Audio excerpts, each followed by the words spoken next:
Hi, I'm Alexa. Welcome to my channel. Today we are going to talk about love languages, or a little more HR appropriate, languages of appreciation. About probably 7 years ago, I picked up this book. I think I actually got it through a work professional development. Um, it is a lot more well known at this point. I think people do know it by love language versus appreciation, language of appreciation, but essentially they're the same thing. For those of you who do not know what they are, there are 5 broad categories of ways, things we can do that make other people feel appreciated. And each of us will have one, possibly two really high ones that mean more to us than others. So, what are the 5 languages?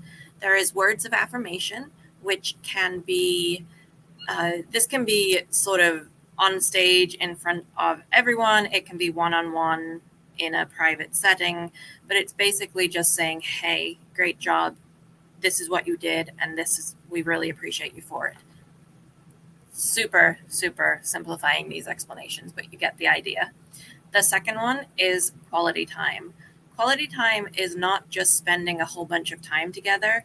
It's not about, I would rather have 2 hours of really quality interaction with people I love than 2 days of meh.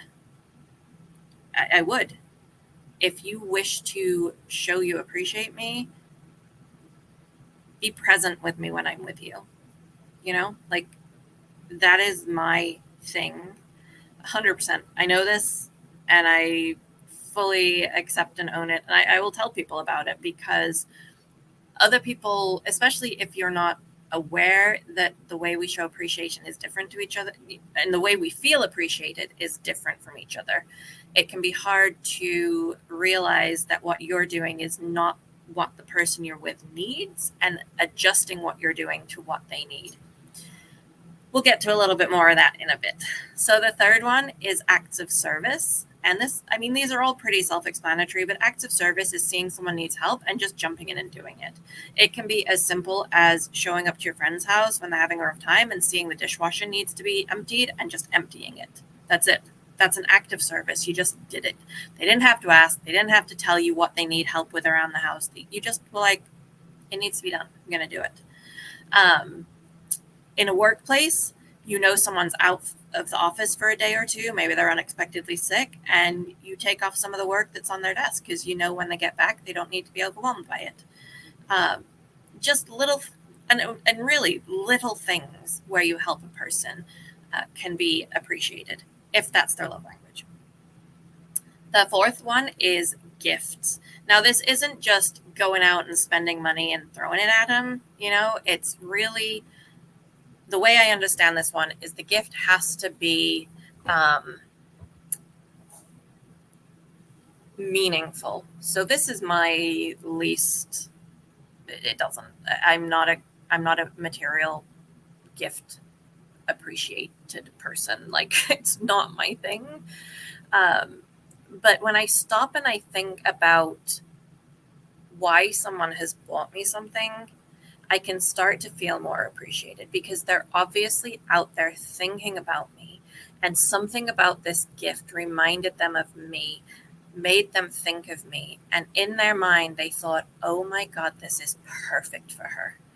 And the quality time and that sort of, I'm guessing words of affirmation is my second, but quality time is number one without a doubt.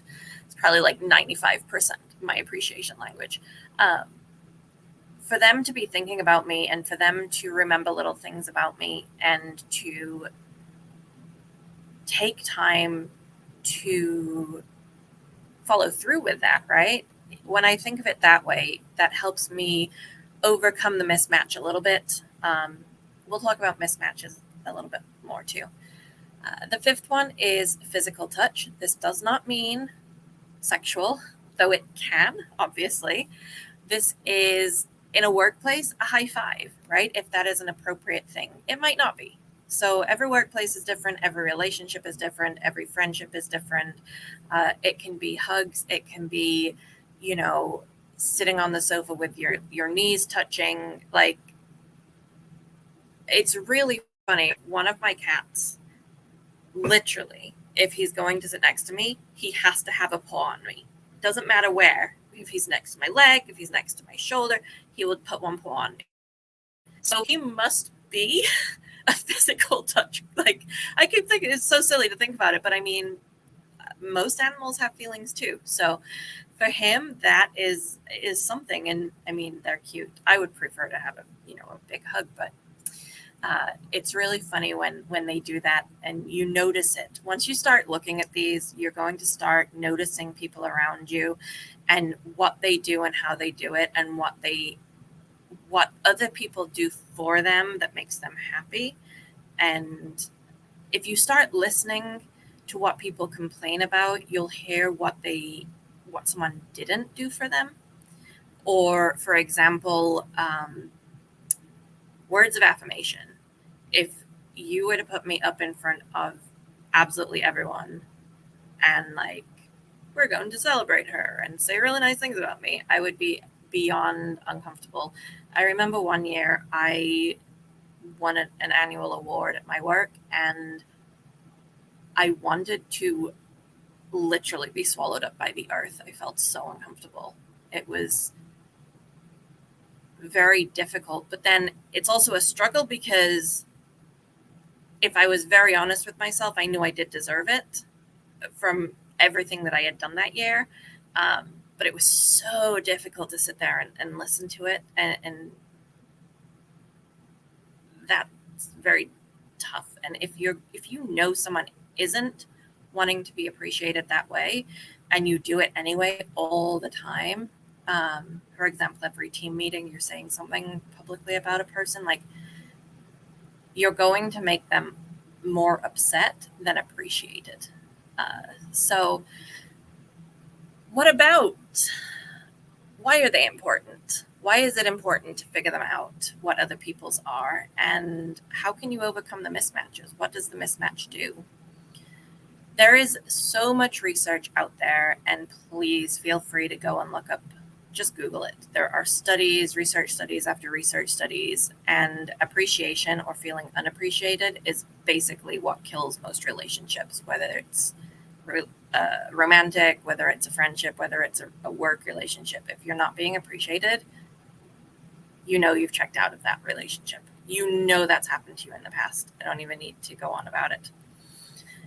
So it is important, especially if we want to keep certain relationships, to figure out how other people can realize and feel that you appreciate them. Because in our minds, we probably are showing as much appreciation. We are probably doing for them what we like, right? So I would try and spend time with people, like real quality time with people. If that is not their love language, it might feel very uncomfortable to them.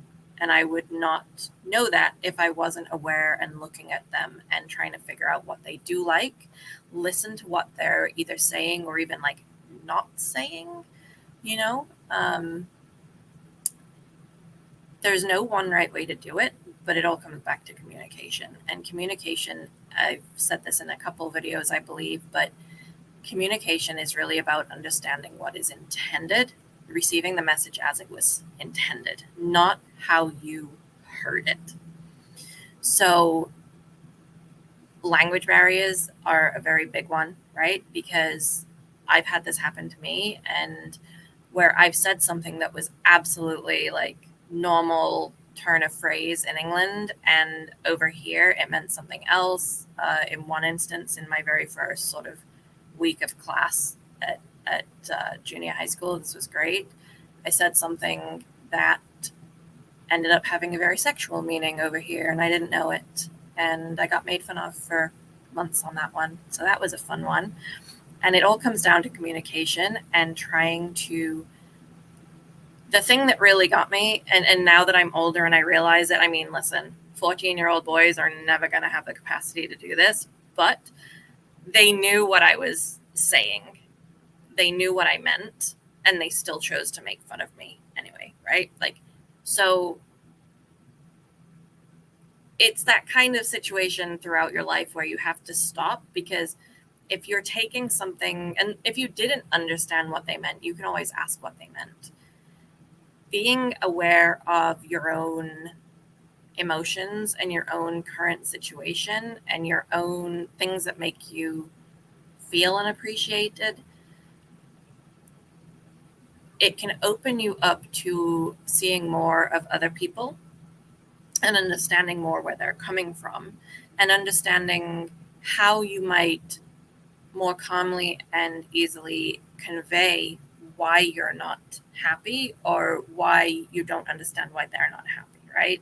That you genuinely meant well, or they genuinely meant well, but it's not actually working for you. Our brains, that amygdala, I will try and link the amygdala hijack video here. And if we are in a point where we can't think rationally, it's going to be a lot harder to have those conversations where you are trying to realign what each side is doing and saying. I definitely have a few things that I try. I also know that it gets really frustrating when you're not being heard by the other person, when you are saying, I need you to hear me. Please hear me. This is painful. This hurts. And I know you don't mean to do it, but good intentions doesn't absolve us of the pain we cause to people, and vice versa. I think one of the things from this book, I was just looking at the contents page again, and it has more in it than just explaining the languages, but it has other stuff like the difference between recognition and appreciation, talking about if people's love languages change. But a big one that is probably hard for a lot of us is our blind spot. The one that what is the one, if you look at these, what is the top one or two that you think is the most you, right? And what is the one that is your least, that you just, like me, I like gifts. I know that there's people in my life that almost certainly prefer gifts, and I don't think about it. Does that mean that they don't understand how much I appreciate them because I don't give them as many gifts as they need to feel appreciated? And it's not about quality, like it's not about, not quality, price tag. Although for some people it might be about the price tag. That might be what they think it means you care, right? For a lot of people, it's about the uniqueness of the gift as it relates to them. Does it actually fit them? That's definitely, I think about it. I've been a people manager for many years now. I've worked with many, many people, and I've sat and tried to figure out what makes each of them feel more appreciated. Some of them, it's literally giving them half an hour every single week to just talk about whatever they want to talk about in their one-on-one. They lead the conversation. That's to them the quality time, right? To some of them, it's making sure that whenever I see something that they've done, small, big, I'm saying to them in their preferred location, one-on-one, team meeting, whatever, hey, I saw you do this. Thank you. It might be, they're out of the office unexpectedly, or a big project came up. There's something that I might be able to do to help them. We've had a lot of work recently, and there's this one task that I was doing pretty much daily for 2 months, even though it's not my job. I did it anyway because I knew that it would help alleviate just a little bit of the stress around that.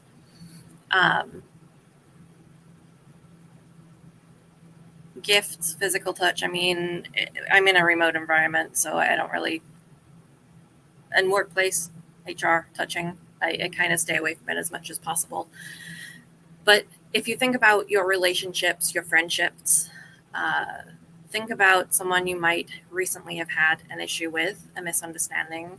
Think about if it came down to something within one of these appreciation languages. I hope this has been helpful. I hope that it gives you a way to learn a little bit with me and to know that it's constantly evolving and that you might think, oh, I know it now. I read that book 7 years ago, and I'm still revisiting and learning more about it every single day, because every person you meet is going to have a very slightly different language of appreciation. They'll be within the 5 broad categories, but they'll be a little bit different to other people. Just before I said with gifts, some people it might be about how much it cost, and some people it might be about how unique it is, whether it was homemade, right? Like there's so many differences. There is a little fly flying around in here, and I don't know if y'all can see it, but it's driving me nuts. Welcome to my real life, everyone. Welcome to my real life. If you made it this far, thank you. As always, there will be some links in the description, so please do check them out. And let me know, what's your language of appreciation and what's your least used language of appreciation? Thank you for being here. Drop a like, subscribe, and as always, be kind to yourself.